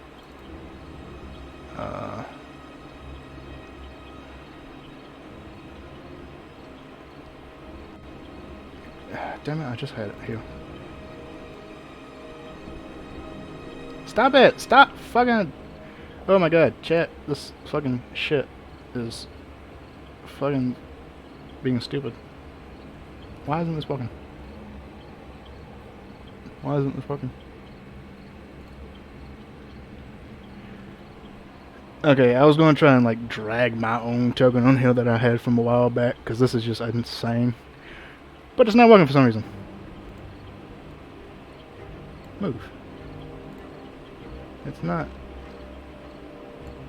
Are they? The Velociraptor's going ham. Okay, so this is the bite attack. So first one is a hit. Second one is a hit. Third is a hit. Fourth is a hit. Fifth is a hit. They all hit, but none crit. I don't think. What did they crit on? They crit on 24. Cool. So no crits. So, yeah. Wait, they all. No. Nope. Number 2 crits. Number 2 crits. Oh yeah, look at that. Number 1 crits. One only got 23. 24 because of pack tactics. I was using each 2 as 1 attack with the advantage. That's why I was going through it. Oh, it already rolls twice. Oh, does it? No. Each one. Oh, it does. It each does. one should I see the second Yeah. one. I see it. Each one I should see have 2 numbers. I see. Okay. Ah, okay. Okay. That makes sense. Yeah. I only see the 2 attack rolls on each of those rolls. Those 2 separate numbers. He just didn't label 1. Yeah, let me see if I can make it. But yeah. So yeah, number 2 does crit. And the rest of them hits. Oh, that is wrong. One of them does not hit because it rolled a 9 and a 5. But the rest hit. Cool. So roll 15 damage. Complete damage dies for all that 15 damage that just went through. Okay, so I know Okay, all it's the gonna bites get confusing, isn't it? you know what? Maybe I'm gonna not summon raptors next. So all the bites hit, so that's 8d6 plus 16. The only thing that didn't hit was 1 claw attack, and you got a crit of 1 of the claw attacks. So Okay, so 8 bites plus a crit bite. do you have a damage banquet for these? I'm I guessing. do, kind of. Well, yes, but I'm gonna have to spam it. Alright, Exactly. so 1, 2, 3, 4, 5, 6, 7, 8, and then it's a d6, so here's the crit damage. And then 7 claw attacks, I believe. 1, 2, 3, 4, 5, 6, 7. Alright, there we go. There are your numbers. I can even add them for you if you want. I love Raptors. 1, 2, 28, 33, 36, 38, I've done this before in this exact same scenario. 60. Only the plant I fought was much bigger, and I was a shepherd druid, so it was all magical attacks. It was great. It was phenomenal. 75 damage. 75. Oh, Yeah. so close. I had 100, bitch. I had a lot of crits in that round. That was amazing. I love that time. But I think I had 16 raptors because I think I upcasted it. Anyway, I'm going down remembering lane. I'm gonna set up 75. a macro to roll all of them at once. Yes, 75.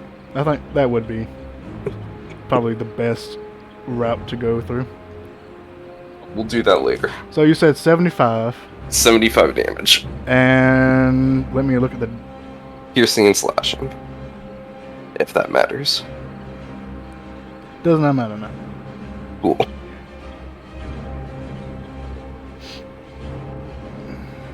And if also did an extra 6. So 75 plus 6. 81 damage in one turn. Well, one round so far. Cool. So you summon all of these raptors around the plant that is whipping around these large vines and tentacles, and they begin to tear in it. This green ooze begins to splatter everywhere.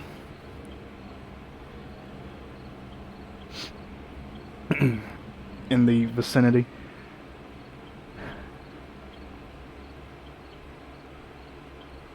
Get him! I could. You know what I could do? I could be really Kill mean his to you. ass. I could be really mean to you and say, roll me a Constitution save for every single one of those fucking raptors. It'll be mean to you too! Exactly, so I'm not going to do it. Because I really don't care. They'll probably all fail. I'm going to be completely honest with you.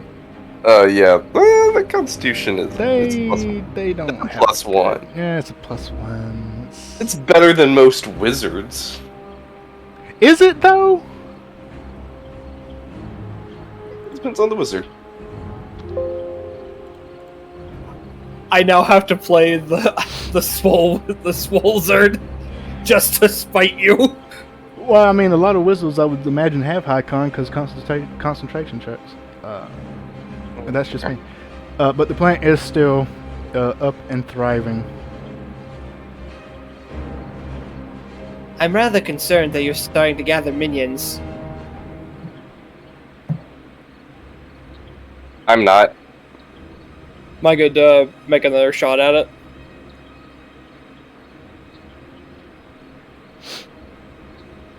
Oh, you've already gone. So unless no one else Okay. is doing anything, then you can go again. Oh, you two doing anything? Exo and Elvin? I'll help out. I'm just gonna do this real quick. Just spawn like right next to this raptor. And just start Cousin. attacking. Okay, proceed. Yep. And I should, let's see. 20 hits for 9 damage. I just love the image of just like the thought of Exil, this full-grown dragonborn just jumping out of a velociraptor shadow. That's amazing.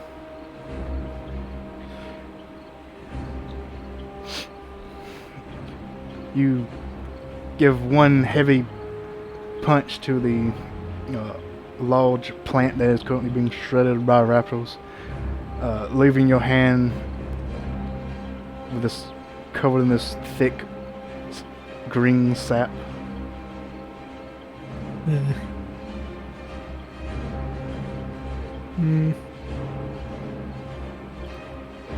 I'll use my extra attack, I guess. Get the short sword instead. Hey, look, a crit.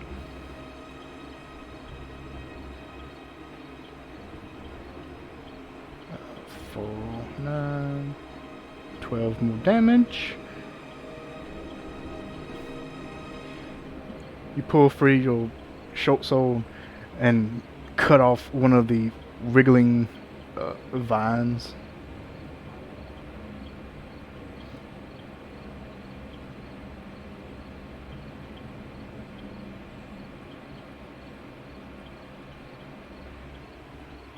That is it for me, I think. Coolio.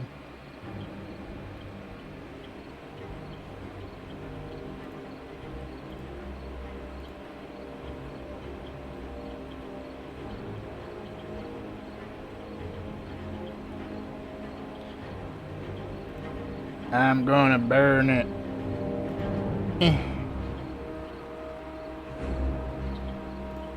You burned it.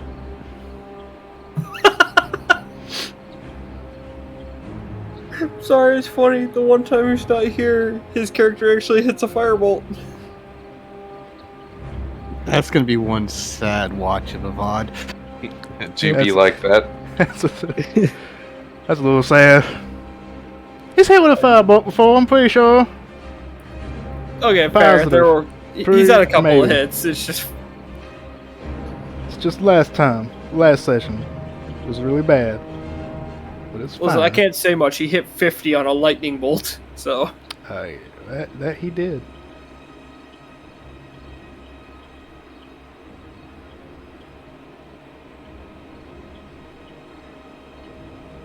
The firebolt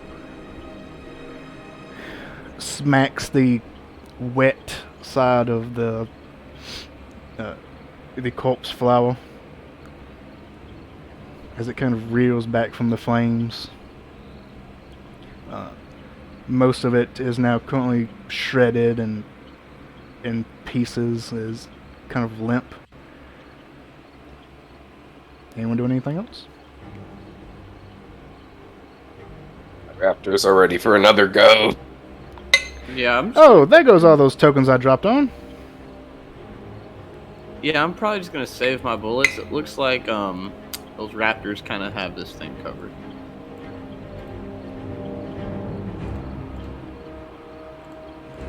I forgot they were invisible.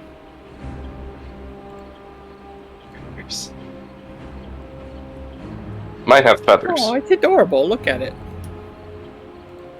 How's it going, guys? Just here to give you some, Jesus Christ. That's my macro, isn't it? Nice. It is very white. It's very big. Can my raptors go again? You got this, guys. No, your raptors cannot go again, because now it is my turn to go. Shit, he's about to summon 8 raptors on me. Yes, I'm summoning 8 raptors. Oh god, it's a druid! Let's see here. It was a druid. Druid on druid violence. Alright, the flower is going to take one of the many corpses that is entangled under its vines and oh,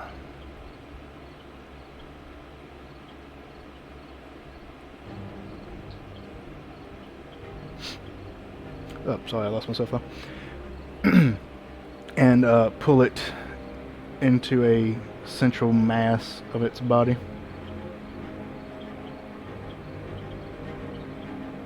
And then it's going to smack some of these raptors around.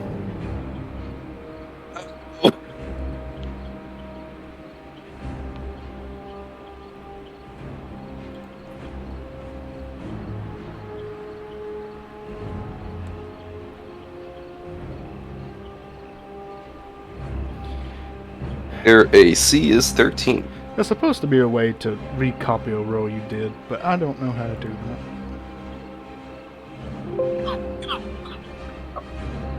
I'm concerned that these are the Uwu Raptors. I'm glad someone finally read their names. Wow, only one hit. Bug. Sag. On fucking raptors. But no doubt that raptor was utterly demolished. Roll the damage. I don't know, you could roll nothing but ones.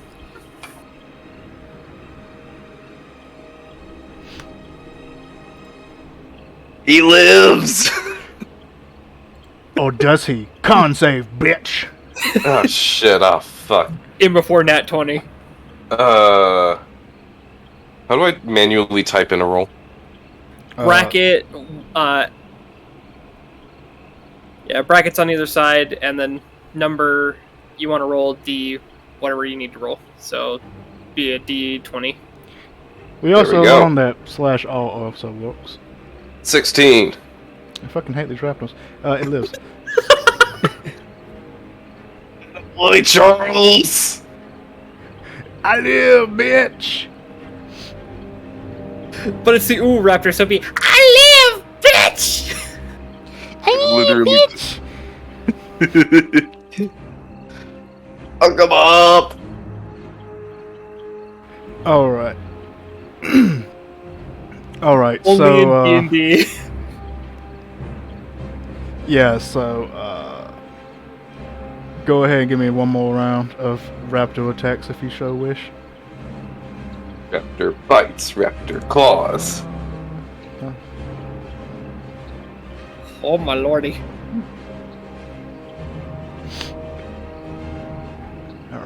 Hit. Hit. Nope. One's a miss. Hit, miss, hit. Alright, cool. So, So, two misses? Two misses, I believe. alright, cool. Take the bottom ones, or top, whichever you want. Well, Because those are 8 damage rolls, but...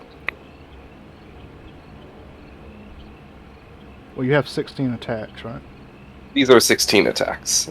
Yeah, so And, I just dropped two of notably... those. Alright, cool.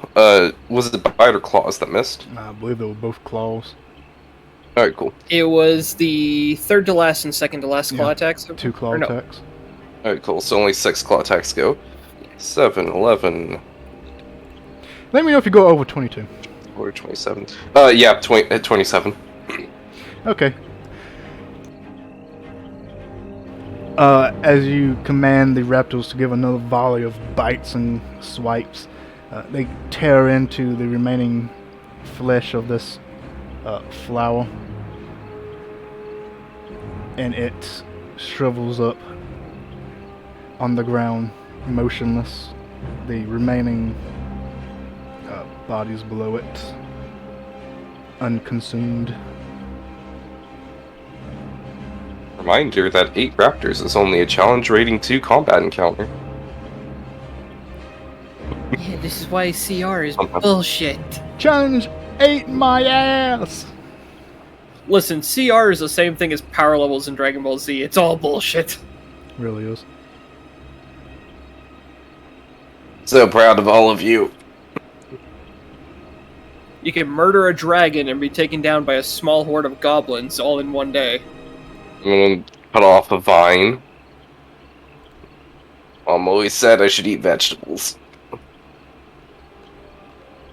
Alright, fellas, line up. We're gonna march out. Josephus, why do you have minions now? Why don't are you? questioning him having minions? Because now he's starting to seem like a villain. What? What? These are Fae! Hey Josephus. Hey Josephus. Yeah, what's up? Yes? Can you do an evil cackle? I think that would literally tear my throat apart. Can you just giggle a bit? Yeah, no, it doesn't work out. Dang.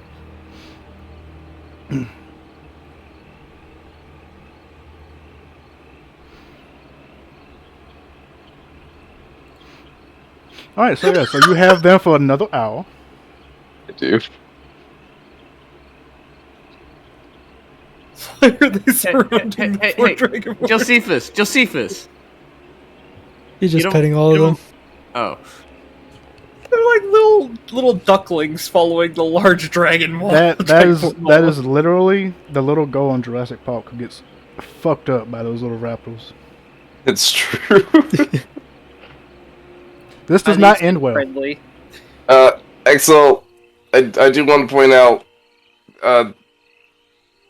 yeah, that's done. Never mind, don't worry about it. If they start biting him, I'm going to start smiting. They're not gonna bite him. They're literally bound to my word. Little compy assholes. You will literally do that and go right here, just in case something that does happen. Just yeets himself into one of their shadows and pops out of Josephus's. Alright, on B. And they're all going to, like, hop onto the frog with him. Can your frog carry all of them? They all weigh less than, like, a few pounds. Nice. They all try to hop onto the frog, but there's not that much space. It's very crowded. It's A few of them aren't on it. I fear more and more for this witch if she decides to go hostile against us. They've been going the right way. I believe we go up, not down on the map.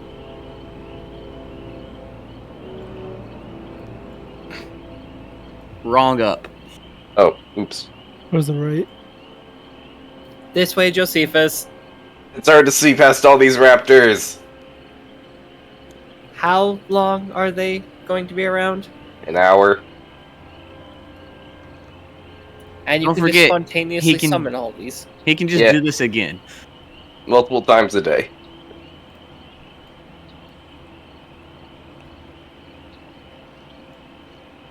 I had already mentioned... Why are y'all so surprised? We talked about this on the boat.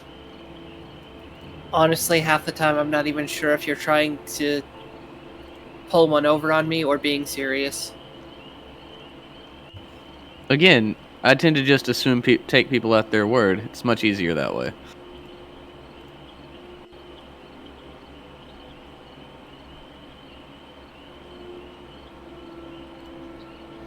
alrighty. We're at a little bit past halftime, so let's go ahead and take a break. Sound good? As Shepard has to quickly Yep. rethink and readjust encounters ahead of us. Meh. I forgot to account for the velociraptors. I forgot to talk about velociraptors. No!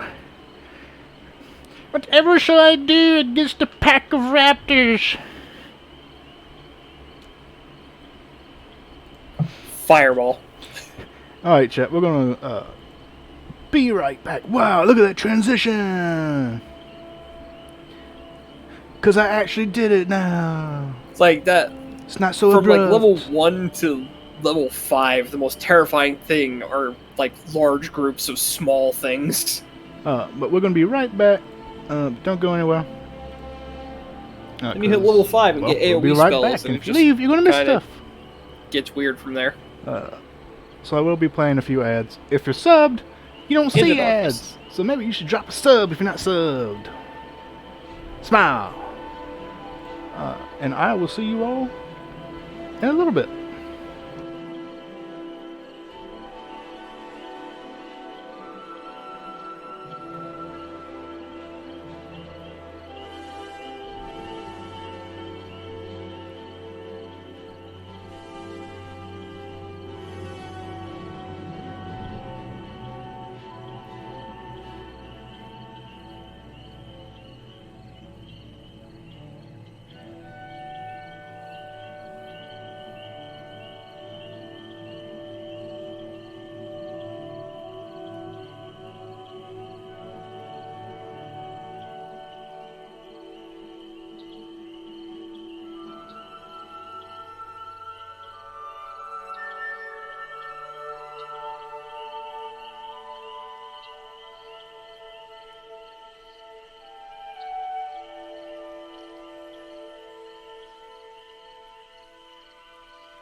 Whoa.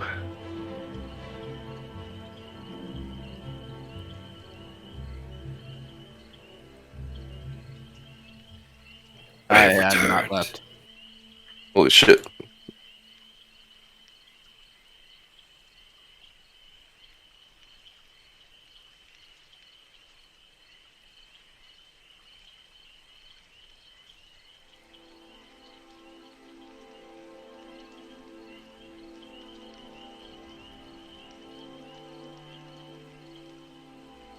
On to video of Big Joe and his raptors. Let me just drop it in the memes channel. There we go.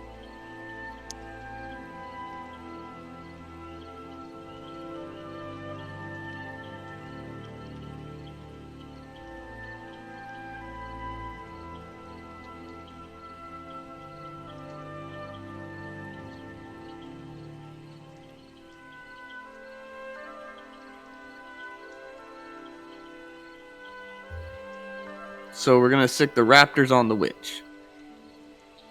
Maybe. If she tries to take the bulk like an idiot.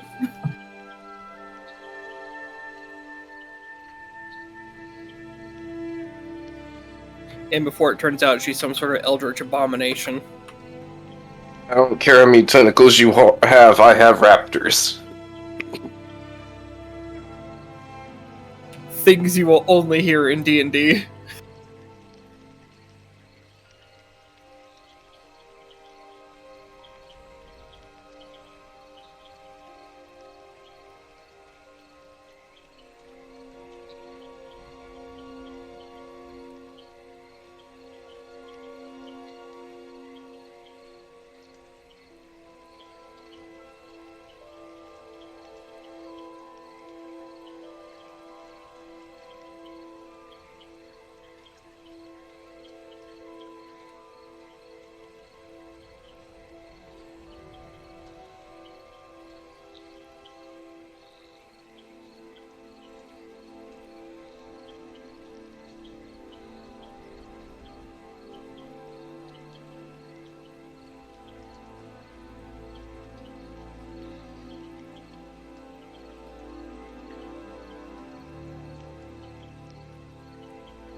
So it does work.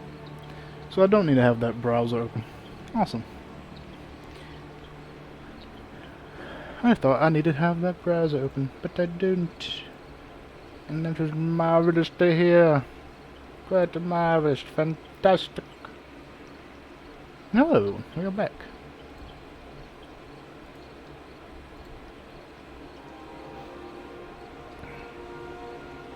Everybody back?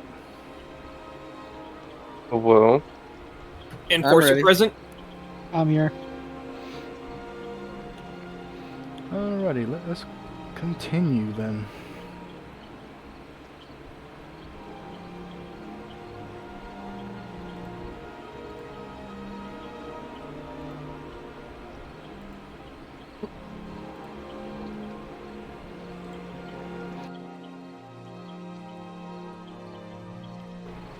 You continue after your brief encounter with the local flora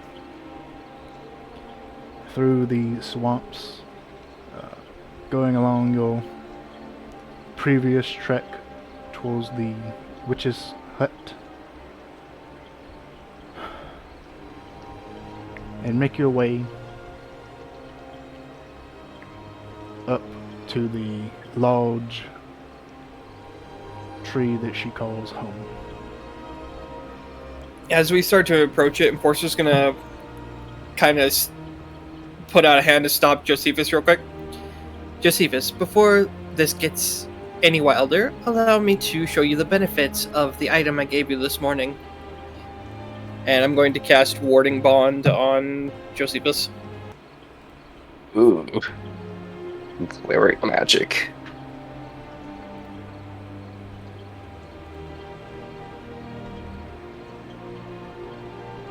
So congratulations, for the next hour or until I fall unconscious or we're separated by more than 60 feet, you have +1 AC to saving throws, or +1 bonus to AC and saving throws, and resistance to all damage. You also take the resisted damage. Yeah. Enforcer, I think you severely underestimate the sheer amount of damage I take every fight. Oh no, I'm quite aware of the damage you take every fight. That's why I'm trying to lessen it. Here's the thing, I could take it. I don't know if you could take half of it. I will be fine. Do not worry about me. Very well.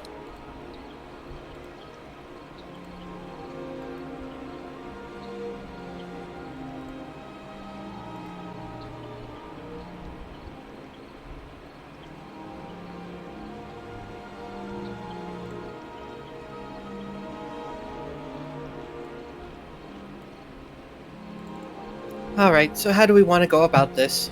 Are we just going to go up and knock again? That was the plan. I was going to tell her we killed the dragon. I still want to learn the soul thing and ask her about Necromancer Man in Other Dimension, or whatever that was about. Something tells me this is going to go very wrong very quickly. What makes you say that? As he hops up to the door with a party of raptors screeching in his ears.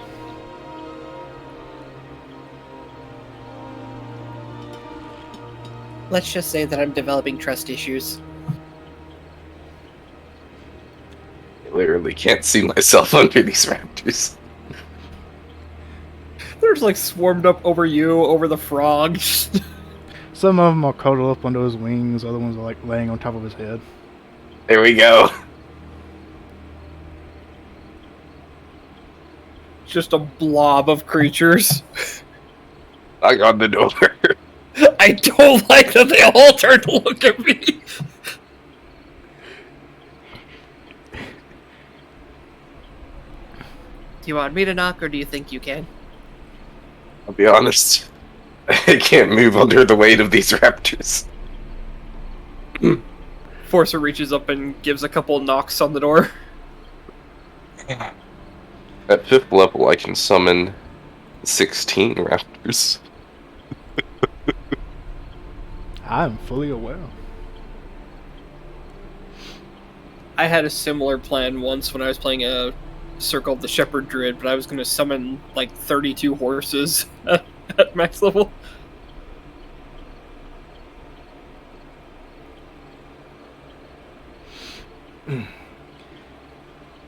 You knock on the door a few times, and from inside you hear a familiar voice.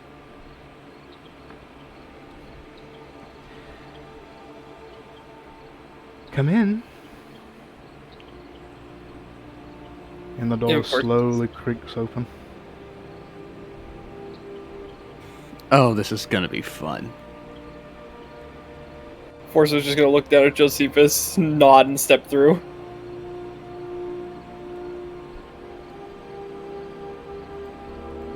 And we're all going to crawl onto the chair.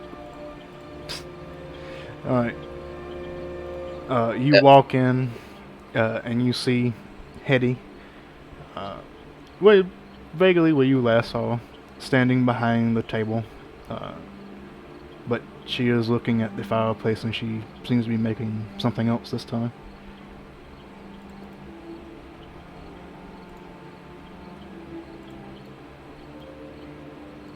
Hey. She doesn't turn around, but she acknowledges your presence. Oh, so you lived. Took longer than I expected.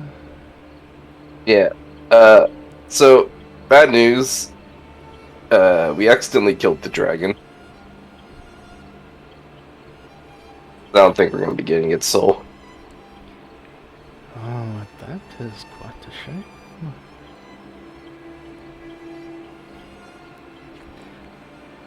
Seems as though you couldn't help yourself, could you? Listen, I had a plan. Everyone else was bloodthirsty. Sorry, what? I'm sure you did. I literally said, I'll distract the dragon, y'all grab the book, then we run. But no, we had to kill the dragon then. Some evils cannot be permitted to continue.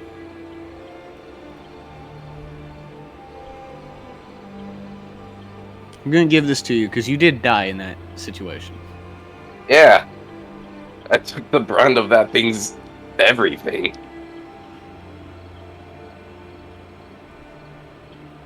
Quite You had lively for a dead bird. And I lived. I got better.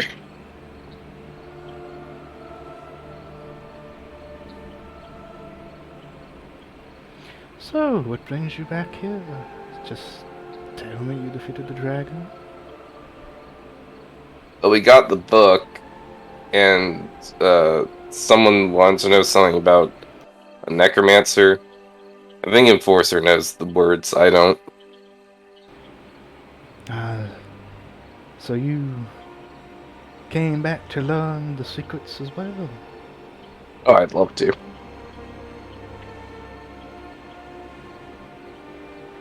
Personally, I did not necessarily come to learn anything about necromancy. I came to destroy the source of these rabid undead, and I feel that the name Stanor Onax means something to you.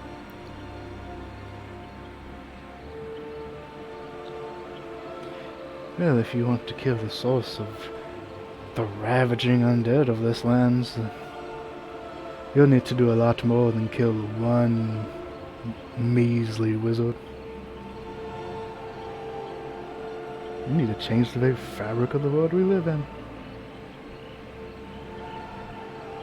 To clarify, not completely rid the problem, only those that seem to be more directed than others. Yes.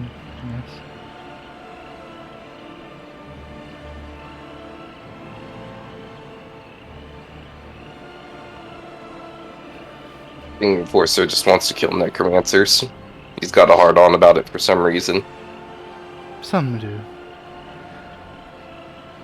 Strange phrasing aside, it is those in particular that seek to do harm unto others which garner the wrath of the gods.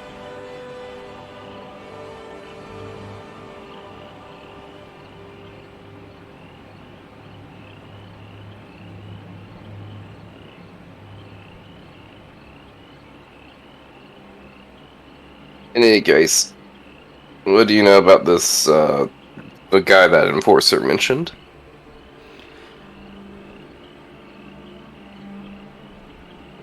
I have heard the name once or twice before.